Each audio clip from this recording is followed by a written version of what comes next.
I completed the Metaphor ReFantazio Prologue demo and I loved it! It's available on Xbox, PlayStation, and Steam. I highly recommend it. You gotta check it out if you're an RPG, especially if you're a Persona fan. Really, really, really check it out. Now, I hope you'll indulge me as I talk about why I think that these developers are so incredibly skilled at using a game's systems to reinforce a player's emotions. I think they're just so really good at it. Let me explain. Now, what on earth do I mean by reinforcing the player's emotions through the game's systems? I will tell you through two examples. Example number one is that in the game, you encounter enemies as you're traveling through dungeons and the overworld, and when you come up to an enemy, do a brief little hack and slashy thing with your sword in order to whittle down their health a little bit and potentially start a squad battle, i.e. turn-based battle, with an advantage. If you start with an advantage, the following will happen. You'll run up, do some slashing, little splash screen transition, and then the battle begins. If you have an advantage, that splash screen transition will be your player character or one of the characters in your party with like a confident smile, and then the music is going to be super upbeat, confident, get your blood pumping. Oh yeah, we have the advantage in the battle. Here's an example of that.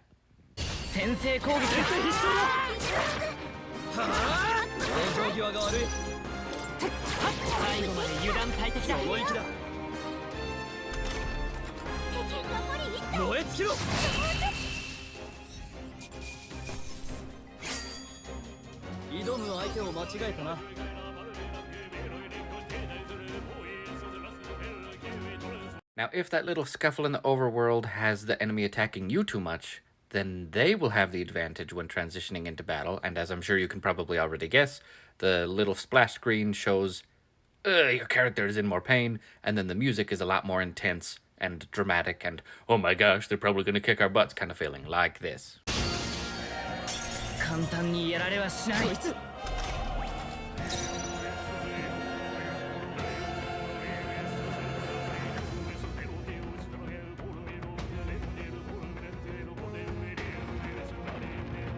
Now, why is this so awesome? Because a lot of games don't do stuff like this. They'll have a transition screen into battle, they'll have battle music, but it doesn't always reflect exactly what's going on. If you go into a battle with an advantage, you should feel pumped. The music should be like, oh yeah, you got an advantage, good job. If you're being attacked and you're at a disadvantage and the enemies are going to be wailing on you before you even have a chance to wail on them, you're at a disadvantage. The music should reflect that. You have a little splash screen that's like, oh crap, you messed up a little bit. I love this so much.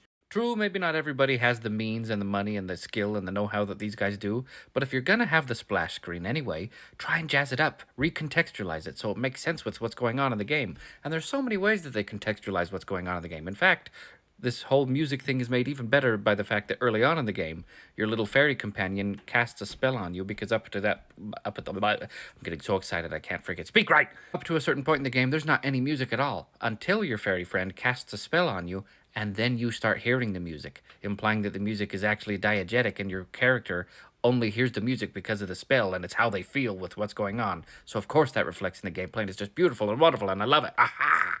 Right now you might be thinking, this is a load of barnacles. But just wait until you hear my second example of them reinforcing player emotions. Then you'll really want to run away, okay? Yeah, I'm not crazy, I promise. Teeny tiny spoilers for the demo coming up, but only little, really teeny tiny, not that big. But if you want to go into the demo blind, swipe away now. See you later. Talk to you later. Bye-bye. Also, a very quick explanation of Metaphor's world. In this fantasy land, there are 8 different tribes, and they all hate each other, because what is fantasy without a little bit of fantastical racism? The player character is from a tribe called Elba, the lowest of the low, everybody hates you, etc., etc.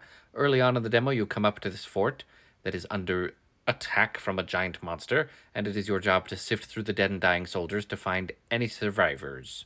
In this specific tower, the first soldier that you find, you talk to him, and he says a whole bunch of stuff to the effect of, ew, and Elba, get away from me, don't touch me, you'll make this worse, you probably made this whole thing happen, frick you, blah, then he dies. Up the stairs just a bit further, you find a soldier who says, oh my gosh, you're so young for a recruit, you need to get out of here, just live your life, don't try and fight the monster, leave, and then blah, he gives up the ghost. Then, up a few more stairs, you find one more soldier who says, oh, and Elba, what are you doing here? Ew, gross. Actually, you know what, it doesn't matter. Just, I need your help. Please, blah. And then he moves on. Now comes the part where you'll all think I'm crazy. Here comes the English major. Ooh, putting that useless degree to use, baby. After speaking with the racist jerk, he is labeled Dead Soldier. The much nicer guy who tells you to live your life, he is labeled Departed Soldier. And the wishy-washy I don't want to die guy is named Motionless Soldier. Even if a player isn't hyperfixating on the words like I am, it can speak subconsciously to a player's emotions. The guy that was a racist jerk, he gets the nice, brief, succinct label that's pretty blunt of just dead. He's dead. Frick that guy, he's dead. The one that was in his last moments concerned with your youth and told you to go live your life and was kind and telling you to get out of there, you need to live. He gets departed. It's softer, it's kinder. There's an unspoken dearly in front of it. And the feller that was a little bit leery of you, but in his last moments was just scared and he doesn't know what to do, he gets the little bit more intense and creepy motionless. Like his spirit is gone and there's nothing there. And I love this so much. I'm English major geeking out about it, you guys. And like all of the best decisions in a game like this careful wording serves multiple purposes. First, it reinforces the emotions that a player might be feeling when they talk to each one of these guys, as I just barely geeked out about. Second, it gives the game a feeling of variety and it makes it a little bit less video gamey, so you don't think of these people on each level of the stairs as different assets that have just been copied and pasted, so they're not all labeled dead soldier, dead soldier, dead soldier. It makes the world feel more alive, like you're observing it a bit differently with dead, departed, motionless, etc. And third, Metaphor ReFantazio is a world that is going to have you talking to a whole bunch of people with a whole bunch of different opinions. The game is establishing this very early on that people will react to you and the world around them differently.